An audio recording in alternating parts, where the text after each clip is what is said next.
She uploaded a story saying, "Some endings are necessary for growth," right after breaking up with me. I didn't react.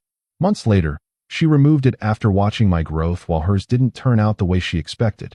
"We need to end this." That's all she said. No warning. No fight that led to it. No slow build-up I could point to later and say, "Yeah, I saw that coming." Just 3 words, sitting in my apartment like a piece of furniture I didn't buy. I looked at Serafina. She looked at me. And neither of us said anything for about 40 seconds. I counted. Not because I was calm, but because I was trying to figure out if this was real or if I was still half asleep from the night before. It was real. I could tell by the way she wasn't sitting close to me. She'd chosen the far end of the couch. That detail hit me harder than the words did. We'd sat on that couch together probably 500 times. She always folded herself into the left corner, right against me. That night, she was practically at the other end. The distance wasn't accidental. She'd measured it. "Okay," I said finally. That was it. No begging. No "please don't do this." No "what did I do wrong?" Just "okay." And something shifted in her expression when I said it. I noticed, but I filed it away and didn't think about it until much later. She left within 20 minutes. Took her charger, her extra hoodie, and the small cactus she'd brought over 6 months ago and claimed was ours. The cactus was hers now, apparently. I didn't argue about the cactus. I sat on that couch after she left and stared at the wall. Not crying. Not angry. Just processing. And then, about 45 minutes later, my phone buzzed. A mutual friend had dropped something into our group chat. Serafina's Instagram story. Posted 11 minutes after she walked out my door. It said, "Some endings are necessary for growth." And there was a little bar chart graphic underneath it. A rising bar chart. With the upward trend arrow. I stared at that screenshot for a long time. A very long time. And I didn't react. Not in the group chat. Not on her story. Not to anyone. I put my phone face down on the coffee table and sat there in the silence. I didn't realize it then, but that moment changed everything. If you enjoy real stories like this, subscribe, because what happened next changed everything for me. Let me be honest about something. Serafina wasn't just a girlfriend to me. She was the first person I'd let fully into my life in a really long time. I'm not someone who opens up easily. Most people who know me would describe me as quiet, self-contained, hard to read. And that's accurate. But with her, I'd made an exception. I told her things I hadn't told people I'd known for years. She knew about the stuff with my dad. She knew about the job I left before this one and why. She knew the version of me that existed before I got my act together. That's not nothing. That's everything. And when she left, she took all of that with her. Not just the relationship. The trust I'd extended. The version of myself I'd let her see. Something about that felt irreversible. Not in a dramatic way.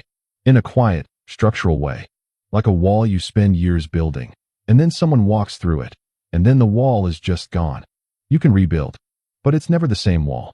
The thing I didn't know that night, the thing I had no way of knowing, was that the story she posted wasn't just a breakup caption. It was a message, directed at me, designed for me to see. And the fact that I didn't respond was the first thing I did right in a long time. But we'll get there. I was 24. She was 23. We'd been together for almost 2 years, 22 months to be exact.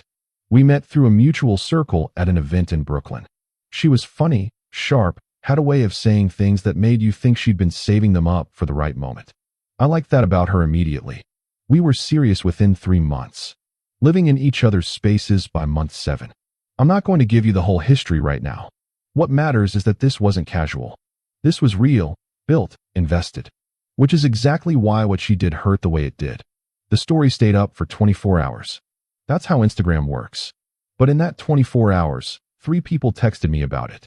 Bramwell, who'd been my closest friend since college, sent me a voice note. "Bro, did you see what she posted? You good?" I replied with a thumbs up. That was my entire response. He called me immediately. "A thumbs up? Seriously? I'm fine." "You don't sound fine." "I sound like someone who's tired, Bram." "I'm fine." He stayed on the line anyway, talking about something else entirely for about 20 minutes. Just to keep me company without making it weird. That's a good friend. The second person who texted was Elwood, another guy from our circle who happened to know Serafina through some overlapping friend groups. His text said, "Saw the story. That was cold. I read it. Didn't respond." The third person was someone I hadn't spoken to in months, A girl named OnDealing who used to work with Serafina at the media startup downtown. She texted, "Hey, random, I know, but I saw her post. Just wanted to check in." I stared at that text for a while. OnDealing and I had always been cordial, but we weren't close. She didn't text me out of nowhere. That meant she had some context about what was going on. Context I didn't have. I almost asked her about it. Instead, I replied, "Appreciate it. I'm good." And I left it there. Looking back, I should have asked OnDealing what she knew. It would have saved me about 6 weeks of confusion. But at that point, I was still in the phase where I was pretending the whole thing hadn't landed on me. That phase lasted about 4 days. I went to work. I ate food. I slept strange hours. I did not check Serafina's Instagram. I know that sounds simple. It wasn't. Every single time I opened my phone, the urge was there. Not because I wanted to see what she was doing, but because I wanted to understand the post. Some endings are necessary for growth. Growth toward what? Growth away from what? Growth she hadn't been doing while we were together? Was she saying I was holding her back? Was she saying this was her decision and I should understand it as a positive? Was the bar chart meant to be her future, or was it some kind of dig at me? I turned that caption over in my head more times than I'd like to admit. On the 4th day, Bramwell came over with food and refused to leave until I talked. "She posted that story within an hour of leaving your place," he said. "I know. That's not a breakup caption. That's a statement." "I know, Bram. So what are you going to do?" I looked at him. "Nothing." He blinked. "Nothing. Nothing." He sat back and studied me. I could tell he was trying to figure out if I was broken or if I was serious. "That might actually be the right move," he said finally. "I know." And that was it. The plan, if you could even call it that, was to do absolutely nothing. No response. No reaction. No subposts. No reaching out to mutual friends for information. Nothing. Just silence. And growth. Real growth. Not a bar chart on a story. Actual, structural, real-life improvement. I found out later, months later, what Serafina expected when she posted that story. She expected me to respond. Not necessarily publicly, but she expected a text. A call. Some version of "what does this mean?" or "was that about me?" or "can we talk?" She expected me to crack within 72 hours. I know this because OnDealing eventually told me. But at the time, I didn't know any of that. I just knew that reacting felt wrong. It felt like giving her exactly what she wanted without even understanding what she wanted it for. So I didn't. And those first few weeks were genuinely hard. Not because I was playing a game, but because I was genuinely in pain and trying to do something useful with it instead of just sitting inside it. There's a difference between suppressing grief and redirecting it. I was trying to redirect it. Some days I succeeded. Some days I sat in my car in the parking garage after work for 40 minutes because I didn't feel like going upstairs to an apartment that still smelled faintly like her perfume. I eventually bought a new candle. Small thing. Helped more than I expected. At the end of the first month, I did 3 things that changed the trajectory of everything. First, I took on a project at work that I'd been avoiding because it was high visibility and I was scared of the exposure. Bramwell had been telling me for months to stop playing it safe professionally. He was right. I stopped playing it safe. Second, I started training again. Not obsessively. Not for revenge body reasons, though I'll be honest, that was in the back of my head somewhere. But because I needed something physical to pour the energy into. I went back to the gym I'd been to years ago before I got lazy about it. Found a structure, found a routine, stuck to it. Third, I cut my social media presence down to almost zero. No posting. No stories. No activity. Complete silence on every platform. I didn't announce it. I didn't make a thing of it. I just stopped. And something interesting happened. People noticed. Not in a dramatic way. But Bramwell mentioned it. Elwood texted once asking if I was okay because I'd gone quiet. And at some point, I don't know exactly when, Serafina started checking my profile. I didn't know that yet. But I would find out. Here's where I need to give you some background I didn't have at the time. Serafina had, apparently, been building up to this breakup for a while. And I mean building it up like a production. She told several people, including OnDealing, that she felt limited in our relationship. Not by me, specifically, but by the stability of it. She wanted something she described as expansive. She wanted to be in a relationship that pushed her toward more. And she'd decided, somewhere along the way, that our relationship wasn't doing that. Which, looking back, I understand. But here's the part that stings. She had also told people she expected that after the breakup, She was going to see significant personal and professional growth. She had a plan, a literal plan. She'd been talking to a career coach. She'd been looking at moving into a more senior creative role. She'd been talking about potentially relocating somewhere with more opportunity, she'd told OnDealing. The story she posted wasn't just a vague caption. It was a declaration of an intention she'd been forming for months. And here's what she hadn't accounted for. Her plan required things to go according to plan. And mine required nothing except that I keep moving. Month 2 was when I started to feel like myself again. Not the before Serafina version of myself. Something slightly different. Cleaner, maybe. The project at work had started gaining traction. I'd taken on more responsibility than I'd planned and somehow delivered better results because of it. My manager, Torrance, pulled me into a one-on-one and said something I wasn't expecting. I don't know what changed, but whatever you're doing, keep doing it. I just nodded. What changed was that I had nothing else to protect. When your personal life is intact and comfortable, there's this unconscious safety net. This quiet sense that if work falls apart, at least you have the other thing. I didn't have the other thing anymore. So work became the thing. And it showed. Meanwhile, I started running on weekend mornings. Just around the neighborhood at first. Then further. I'm not a natural runner. I'm slow, I hate the first mile, and I look uncoordinated doing it. But there's something about consistent, uncomfortable movement that does something to your internal state. It recalibrates you. I can't explain it better than that. By the end of month 2, I was sleeping better. Eating on a real schedule. My apartment was cleaner than it had been in 2 years. I'd repainted the wall in the living room. Which sounds random, but it mattered. New color. New wall. Different apartment, somehow. And still, not one post. Not one story. Complete silence on social media.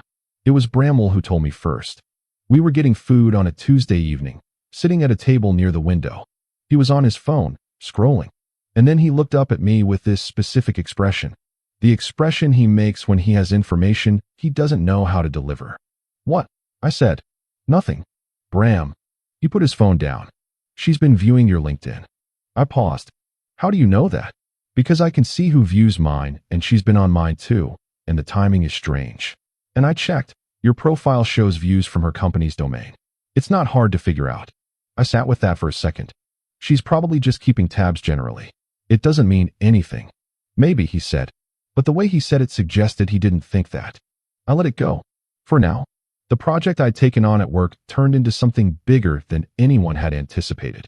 Without getting too specific, it involved restructuring the way our team approached a particular type of client relationship. I'd proposed a framework that was initially met with polite skepticism. Then it started working. Then it started working really well. Torrance brought me into a senior leadership meeting to present the framework to a broader group. I'm not someone who loves presenting, but I was prepared. I presented cleanly, answered everything they threw at me, and left the room feeling like something had permanently shifted. 2 weeks later, I got a formal title change. Not a huge jump, but real. Documented. Official. I updated my LinkedIn. Brief, factual. New title. New responsibilities. That was all. Within 3 days, the views on my profile spiked. And somewhere in that spike, I noticed something. Serafina had viewed my profile. Not through her company domain this time. Her actual personal LinkedIn account. She looked at my page. I closed the app and went back to what I was doing. But I thought about it. The bar chart graphic she'd put on her story 3 months ago was suddenly going in the wrong direction. Not the wrong direction for me. The wrong direction for her original theory. This part I'm piecing together from things I found out later. Some from OnDealing. Some from Elwood, who was still loosely connected to her social circle. Some from things that became obvious in retrospect. Serafina's plan had run into problems. The senior creative role she'd been positioning for, someone else got it. Specifically, someone with more experience who was hired externally. She'd been confident she was the internal candidate. She wasn't. The career coach she'd been working with had also, apparently, shifted her focus in a direction that wasn't landing the way she expected. The relocation idea had stalled out because the opportunity she was looking at required experience in an area she didn't have yet. And on the personal side, this is the part that matters more than it probably should. The expansive relationship she'd been imagining wasn't materializing the way she'd planned either. She'd started seeing someone within a month of our breakup. I know because Elwood mentioned it casually without realizing I didn't know. The guy she started seeing after you. Is that still going? I kept my face neutral. I don't keep tabs, honestly. Right. Makes sense. I filed it away. She'd moved on immediately, which was fine. That was her right. But the story she posted, "Some endings are necessary for growth," was looking less like a declaration and more like a prediction that hadn't aged well. And she knew it. And I was just now starting to understand that she knew it. This isn't a dramatic scene, but it happened and it matters. About 3.5 months after the breakup, I was at the gym on a Saturday morning. Early, when it's quiet. I'd been consistent enough at that point that it felt like a real routine. Not performance, just structure. I was doing something at the cable machine when I heard someone come in and put their bag down on the bench nearby. I looked up out of habit. It was Fiora, Serafina's college friend. We'd met several times at group things over the years. She was friendly, smart, genuinely kind. Not someone who played games or got involved in drama. She saw me at the same time I saw her. Neither of us looked away fast enough to pretend we hadn't noticed. "Hey," she said. "Hey, how are you?" There's a version of this interaction where it becomes weird and loaded. She didn't let it become that. "Good," I said. "Actually good." She nodded. And I could tell by the way she nodded, just slightly more deliberate than necessary, that she'd heard things. That she knew some version of events. That she maybe even had opinions about those events. But she kept it clean. We exchanged a few more sentences about nothing. She went to the other side of the gym. I went back to what I was doing. But for some reason, seeing Fiora triggered something. Not about Serafina directly. About how much time had passed. About how different I felt. For months ago, I was sitting on my couch trying to figure out if the word "okay" had been the right response to a breakup. Now I was in a gym at 7 a.m. on a Saturday because I wanted to be. The shift was quiet. But it was real. She texted me. I want to be clear about how unexpected this was. We had zero communication since the night she left. Not one message. Not a like on an old photo. Nothing. And then, on a Thursday afternoon in month 4, my phone buzzed. Her name on my screen. I stared at it for a moment before I opened it. The text said, "Hey, random I know. How are you?" That was it. I read it twice. Put my phone down. Picked it up again. Read it a third time. The thing about "how are you" from someone who broke up with you 4 months ago is that it never means "how are you." It means something else. It's a door. They're testing whether you'll open it. I thought about it for about 2 hours. Then I responded. "Good. You. Short. Clean. True." And then I put my phone down and didn't look at it for the rest of the evening. She replied 3 hours later. "Good. Busy, but good." And that was it. That exchange sat there, unanswered by me for the rest of the night. I didn't ghost her. I just didn't have anything to add to busy but good. The next morning, she sent a follow-up. "I saw your LinkedIn. Congrats on the promotion." That's great. There it was. I want to be clear about what I felt when I read that message. It wasn't satisfaction. It wasn't smugness. It was more complicated than that. There was some sadness in it, honestly. Because the version of her that I'd known, the sharp, funny, ambitious woman I'd spent almost 2 years with, had just sent me a polite, careful congratulations message because she'd been checking my profile. This wasn't who she was at her best. At her best, Serafina was the person who showed up to things. Who had opinions. Who pushed back and made you better. This was a different version. A version that was recalibrating. Reaching out from a place I recognized, because I'd been in that place too. The place where someone else's progress makes you check your own. I responded, "Thank you. Appreciate it." Nothing else. And then I went about my day. A week after the LinkedIn exchange, OnDealing called me. Not a text, an actual call.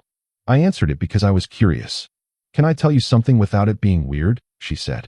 "Go ahead." "She's been watching your stuff." "I don't really have stuff. I haven't posted in months." "Exactly," OnDealing said. "That's part of it." I waited. "You disappeared. Like completely. And I think she expected you to post through it. Like the sad music playlist thing, or the vague quotes, or whatever. And you just didn't. And that was already messing with her." I didn't say anything. And then the LinkedIn thing happened.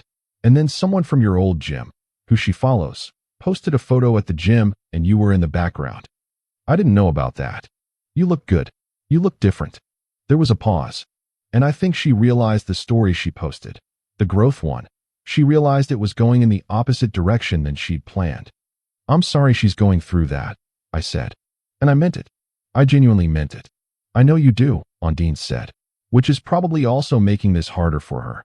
We talked for a few more minutes, and she told me about the job, about the role she didn't get, about the guy she'd started seeing, how it had already ended, about the move that wasn't happening. She wasn't saying this to be cruel to Serafina. She was saying it because she thought I deserved context. And she was right. Here's the thing about finding out that someone's plan fell apart, especially when that plan was built on the idea that leaving you was step one. There's a very human temptation to feel something like vindication. I'd be lying if I said I didn't feel a flash of it. But it passed quickly. Because here's the actual truth. Serafina leaving me had nothing to do with my growth. Her plan had nothing to do with my failure. Our relationship ending didn't automatically mean she was going to flourish or that I was going to crumble. She made a prediction. The prediction was based on a story she told herself about what she needed. And sometimes the story doesn't play out the way you write it. That's not karma. That's just life. What I kept coming back to was a question I hadn't fully asked myself before. If her plan had worked perfectly, if she'd gotten the promotion, moved cities, found the expansive relationship she was looking for, would that have changed anything for me? I sat with that question for a long time. And the answer I landed on was no, because my trajectory had stopped depending on hers. Somewhere in those 4 months, I'd stopped measuring my progress against her predictions. I was just doing the work. That's a different place to operate from. I found out because Bramwell told me. He sent a message at about 10 in the morning on a weekday. She removed the story, the growth one, the old highlight, the one she'd kept pinned. I looked at my phone. Okay. She'd kept it as a highlight for like 5 months. It was basically her breakup manifesto. I know. And now it's gone. I didn't respond for a moment. Then, okay. You're not going to say anything else. What else is there to say? Bramwell was quiet on the other end. I just thought you'd have more of a reaction. I don't really. And honestly, I didn't. Not because I was pretending to be unbothered. Not because I was suppressing something. But because by month 5, the story she'd posted felt like something from a different chapter. Something that had happened to a different version of me. The version who sat on that couch after she left, staring at the screenshot, trying to figure out what it meant. That version cared deeply about the caption. About what the bar chart was saying. About what growth she was claiming and what she was implying about him. This version, the current version, had just gotten a title change, had a consistent training schedule, was sleeping well, had repainted his apartment and bought a new candle and run something like 40 miles in the past 3 months. This version didn't need the story to come down. It had already become irrelevant. But she'd taken it down anyway. And that meant something. Just not what it might have meant in month 1. I've thought about this a lot. Why do people delete things they posted with conviction? Sometimes it's embarrassment. Sometimes it's a shift in perspective. Sometimes it's the quiet admission that the thing you said publicly didn't hold up. Serafina had posted that story with a very specific intent. She'd wanted to frame the ending as hers. She'd wanted to own the narrative. Growth. Progress. The upward trend. She'd wanted anyone who saw it, including me, especially me, to understand that she was moving towards something better, that the relationship hadn't been serving her trajectory. And for a while, I think she believed that. I think she genuinely believed the plan she'd constructed. The problem with building your narrative around someone else's stagnation is that it requires them to stagnate. I didn't stagnate. I didn't crash. I didn't post sad music. I didn't reach out to mutual friends to gather intel about what she was doing. I just worked. And that work compounded in ways that became visible even through my silence. The story she'd posted was supposed to be the opening line of a chapter about her expansion. What it became instead was a timestamp, a marker of the moment she'd made a prediction. And watching the prediction fail, quietly, gradually, without drama, must have made keeping it up feel less like confidence and more like evidence of something she didn't want documented. So she took it down. The second time she texted was more direct. No, how are you? No warm up. Just, can we talk sometime? In person. I read it. Sat with it. Typed and deleted 3 different responses. Then I wrote. About what? She replied within 2 minutes. About how things ended. I don't think I handled it well. I'll be honest, I didn't see that coming. Serafina was not someone who walked back things easily. She had a strong ego in the most functional sense. She stood behind her choices and didn't second-guess herself in public. For her to say that, in writing, meant something had genuinely shifted. I thought about it overnight. The next morning, I responded. I'm around Saturday afternoon if you want to grab coffee. She said yes immediately. We met at a place on a corner a few blocks from the neighborhood we'd both been in during our relationship. Not the places we used to go together. A different coffee shop. I got there first. She walked in about 4 minutes later. She looked good. I won't pretend she didn't. But she also looked tired in a way that was new. Not physically tired. Something behind the eyes. The thing I noticed immediately was that she sat down across from me and held her coffee with both hands and looked at me without performing anything. No version of breezy confidence. No careful, arranged composure. Just her. "Thank you for coming," she said. "Yeah." We were both quiet for a moment. "I owe you an apology," she said. "Not for ending it. I did what I thought I needed to do. But the way I ended it, and what I posted after, that was wrong." I held my coffee. "The story," she said. "You don't have to explain the story." "I want to." I nodded. She took a breath. "I posted that because I needed it to be true. I needed to believe that leaving was going to unlock something. And I wanted you to see that.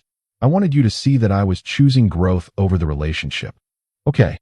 And I think, somewhere in it, I also wanted to see you react. To confirm that it landed. "I know." She looked at me. "You knew?" "I figured it out eventually. You wanted me to crack. Reach out. Ask about it." She didn't deny it. "Why didn't you?" "Because cracking wasn't going to help either of us." She was quiet for a long moment. "How are you actually doing?" she asked. "Good," I said. Genuinely. "I can see that." Another pause. "I'm not where I thought I'd be," she said, and the way she said it was without self-pity. Just a statement. A fact she was putting on the table.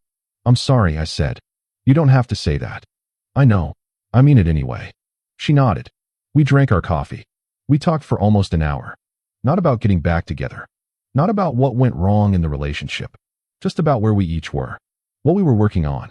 Where things were heading. It was almost like talking to someone you used to know very well, and being surprised to find that the conversation still fits, even after everything has changed.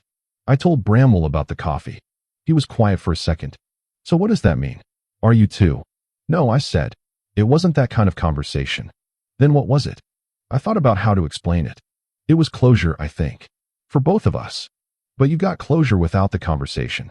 You were doing fine. "I know." "So she needed the conversation more than you did." "Probably."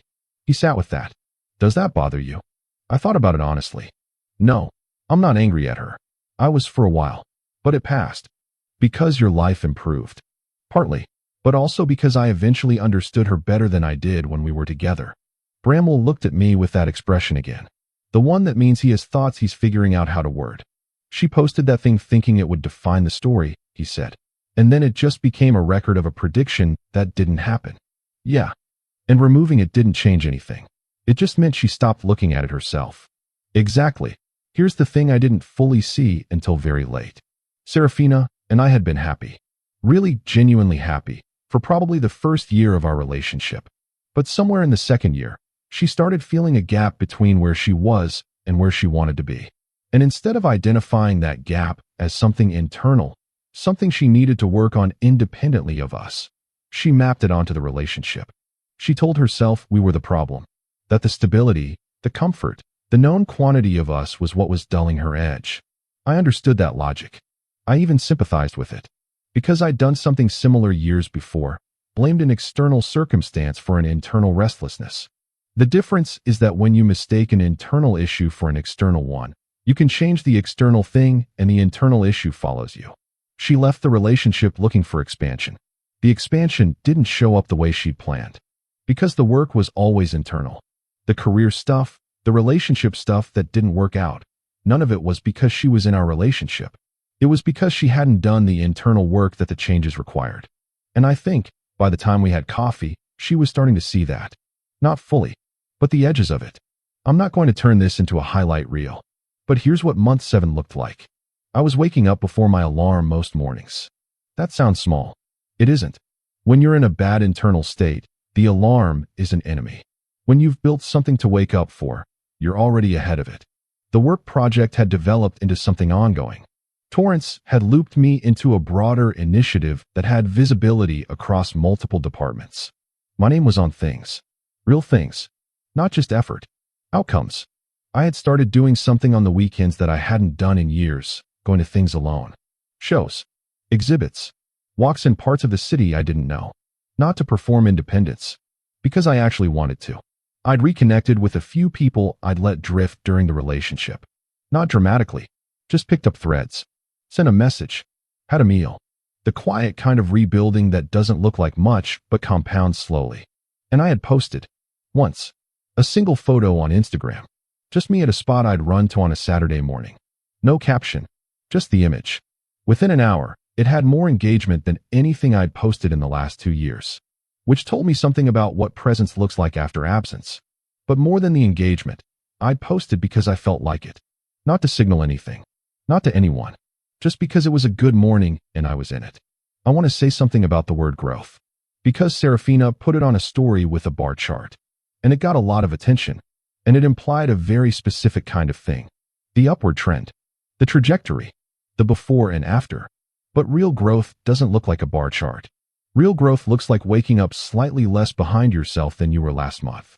It looks like making a decision you previously would have avoided, and not making it perfectly, but making it. It looks like sitting in your car in a parking garage for 40 minutes one night, and then 2 weeks later, not needing to do that anymore. It looks like a repainted wall, a new candle, a single photo posted because you felt like it. It doesn't announce itself. It doesn't caption itself. It doesn't need a graphic. And the people who are actually doing it are usually the quietest ones in the room, because they're busy. A few weeks after the coffee, Serafina sent me one more message. It said, "I took down that story a while ago. I don't know if you noticed. I just wanted you to know I'm sorry for posting it. It wasn't fair." I read it. I thought about all the ways I could respond. I could say it was fine. I could say I'd already moved on. I could say I'd noticed. I could say nothing. In the end, I wrote, "I appreciate you saying that. Take care of yourself." And I meant both sentences. I genuinely appreciated it. And I genuinely hoped she'd take care of herself. She replied with a single heart emoji. And that was the last thing we said. A few months after everything settled, I ran into Elwood on a Thursday evening. We grabbed drinks briefly. We talked about a lot of things. And at some point he said something that stuck with me. "You know what the wild part of that whole situation is?" "What?" "She posted that story thinking she was the one with the growth arc. And you just had one. Without posting about it." I didn't say anything. Like the story she wrote for herself, yours happened. Just quietly. And hers was the one that stalled. "It's not a competition," I said. "I know. I'm not saying it like that. I just think it's interesting." He took a sip of his drink. "Silence is underrated," he said. "Yeah," I said. "Most people don't know how to use it." "No," I said. "But you did. I'm not going to give you a triumphant ending. Life doesn't work that way. I'm doing well. Genuinely. The work is going the way I want it to go. The physical stuff has become a real part of how I operate. My apartment looks like an adult lives in it. I talk to Bramwell most weeks. I've met new people. Some of them interesting. One of them particularly interesting. But that's a different story for a different time. What I can tell you is that the guy who sat on that couch staring at the screenshot, trying to decode a bar chart caption, he isn't who I am anymore. Not because I overcame something dramatic. Not because I engineered a comeback. But because I kept moving when I didn't want to. I kept showing up when it would have been easier not to. I let the work be the answer when words would have just been noise. That's it. That's all it was. I've thought about that story more times than I'd like to admit. Some endings are necessary for growth one. And I've come to understand something about it that I didn't understand at the time. She wasn't wrong. Some endings are necessary for growth. She just didn't know who was going to grow. She assumed it was going to be her. She posted the caption with herself as the protagonist. And the bar chart was her future. But the ending was necessary for both of us. It just played out differently. Her growth is still coming. I believe that. She's sharp and she's capable, and eventually she'll do the internal work and the external plan will start to actually stick. But she had to remove the bar chart first. She had to let the prediction go before she could start doing the real work. The story came down. And maybe that was its own kind of growth. The quiet kind. The kind without a graphic. She posted a caption designed to define the ending. I responded with silence designed to redefine everything. She had the bar chart. I had the actual work. She had the announcement. And when she finally removed it, quietly, without explanation, after watching from a distance, that silence said more than the original post ever did. Not every story that gets deleted was wrong when it was written. Sometimes it just couldn't survive contact with what actually happened. Some things are louder when they're taken down.